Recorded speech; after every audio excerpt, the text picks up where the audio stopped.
उत्तर प्रदेश विधानसभा चुनाव होने हैं। ऐसे में तमाम पार्टियां अपने सहयोगी दलों को साधने की कोशिश कर रही हैं। गृह मंत्री अमित शाह ने कल तमाम सहयोगी दलों के साथ बैठक की, जिसमें निषाद पार्टी के अध्यक्ष भी मौजूद रहे। सर, कितनी सीटों पर आप लोगों की जो है सहमति बनी है, पहले इसके बारे में आप थोड़ा सा बताइए। देखिए, रात तो चर्चा हुई है जीत और सीट पर, कैसे जीता जाओ, कैसे सीट हो। तो जिस पर निषाद पार्टी के कार्यकर्ता पहले से 7 साल से तैयारी कर रहे थे और उन सीटों को जीत के समीकरण में था, इसलिए उन्हें देने में कोई दिक्कत नहीं था, उन्होंने ओके कर दिया। और 15 से 18 सीटों पर निषाद पार्टी लड़ेगी और ज़्यादातर सीटों पर निषाद पार्टी अपने भोजन भरी सीट पर लड़ेगी। और 2-4 सीटें ऐसी 2-3 सीटें हैं जो हमारे कार्यकर्ता जहाँ कुछ पेच होगा, जहाँ रणनीति के हिसाब से वो भारतीय जनता पार्टी के सिंबल से भी लड़ सकते हैं। और फार्मूला निकले पूर्वांचल में जहाँ ज़िले हमारे तैयार हैं, उस ज़िलों में 1 सीट हमने लिया है और बाकी सीटों पर भारतीय जनता पार्टी छोड़ दिया। भारतीय जनता पार्टी वहाँ लड़ेगी, हमारे लोग उसमें जिताएंगे। हम जो सीट लड़ेंगे वहाँ पश्चिमांचल में भी कुछ सीटें हमने 2-4 मांगी है, उस पर भी सहमति बन रही है।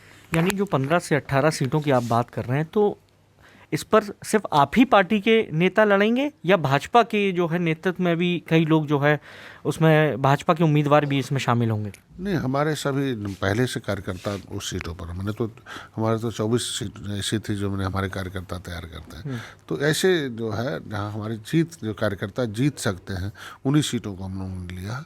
तो वो हमारे सब पर हमारे कार्यकर्ता लड़ रहे, निषाद पार्टी के कार्यकर्ता लड़ रहे हैं, पर पदाधिकारी हैं वो लड़ रहे हैं। भाजपा जिस तरह से उत्तर प्रदेश को लेकर तैयारियां कर रही हैं, ऐसे में हाल ही में कई झटके उनको लगे हैं। मंत्री पद छोड़ के चले गए हैं, दूसरी पार्टियों में चले गए हैं, तो जो उनका समंदर है इस वक्त बड़ा डगमगा रहा है। तो आपकी नाव किस तरह से उनकी नैया जो है वो पाल लगाएगी? देखिए, जो मंत्री की बात करते हैं, मंत्री तो तब थे जब चुनाव आचार संहिता नहीं लगा था, तब थे। अब आचार संहिता लग गया, न मंत्री है न विधायक हैं। 15 दिन पहले कुछ तो प्रधानमंत्री रैली में कुछ और बोल रहे थे, आज कुछ और बोल रहे हैं। हमको लगता है 15 दिन बाद कुछ और बोलेंगे, विचार करेंगे, वापस आएंगे।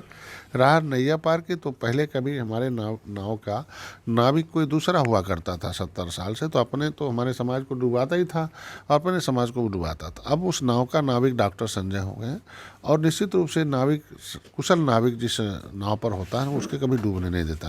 तो 2019 में हम लोग आए हैं, तब से हम लोग देखे ऐतिहासिक जीत। हम सपा बसपा का बड़ा गठबंधन था 2019 में, लेकिन फिर भी आप देखो ऐतिहासिक जीत निषाद पार्टी और भारतीय जनता पार्टी की, और 2022 में भी इसी तरीके का जीत होगी। कांग्रेस पार्टी ने आज जो है 50 महिलाओं को जो है उम्मीदवार बनाया है। आप क्योंकि 15 से 18 सीटें मांग कर रहे हैं, आपकी पार्टी में कितनी महिलाएं चुनाव लड़ेंगी? देखिए, हमारे जो महिलाएं हैं, जो तैयारी में है महिलाएं, रणनीति का विषय है।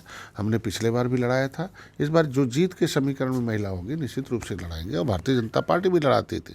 टिकट देना और जीत दोनों में अंतर है।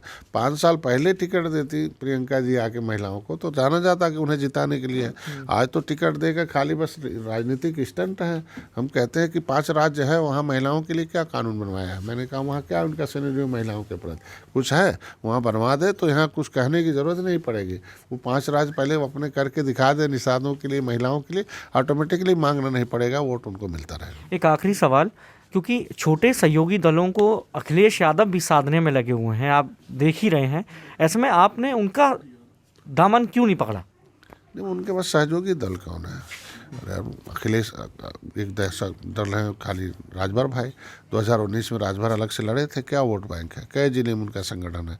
बाकी तो नेता है। नेता तो भाई नेता के पॉकेट में थोड़ी वोट होता है, वोट पार्टी के साथ होता है, नीति के साथ होता है। और निषाद पार्टी और अपना दल और भारतीय जनता पार्टी की नीति है कि जो 70 साल से सताए गए लोग हैं, रोजी रोटी, उनके कपड़े मकान, रोजगार छीने गए, ऐसे लोगों को मिल जाए, उस नीति को लागू कराने के लिए भारतीय जनता पार्टी के साथ हम लोग हैं।